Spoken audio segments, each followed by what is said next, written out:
The Whispered File, Christian Perfection. On a spring morning in the 1760s, John Wesley sat at his desk and began writing down something that had been troubling him for decades. Not a scandal, not a crime, but a question that had fractured his own movement from within. What does it actually mean to be perfect?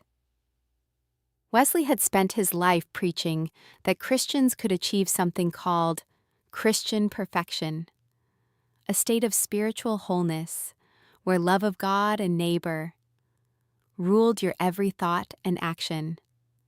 It was radical, it was revolutionary, and it was tearing his Methodist societies apart.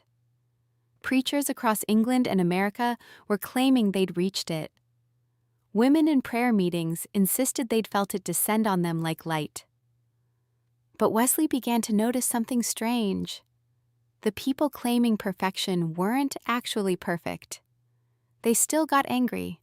They still made mistakes. They still, in his word, fell. So he did something almost nobody does. He changed his mind publicly. Wesley rewrote his doctrine completely.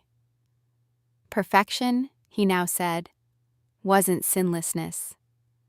It wasn't immunity from error. It was something much quieter. A ruling love, patience, gentleness, humility that could emerge suddenly, in an instant, through faith alone. But you could lose it.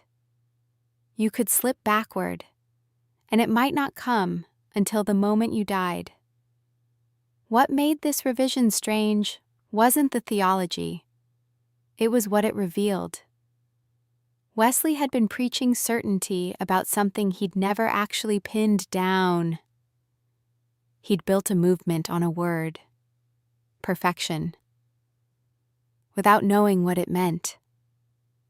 And when his followers took him literally, he had to admit the gap between the promise and the lived experience. Even more unsettling, he couldn't say when it happened. 5 months after conversion? 5 years? 40 years? Death itself?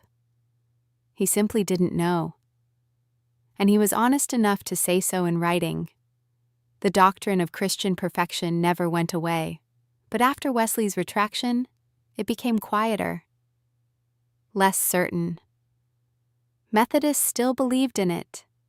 They just stopped claiming to have achieved it. Here's the question that haunts this story.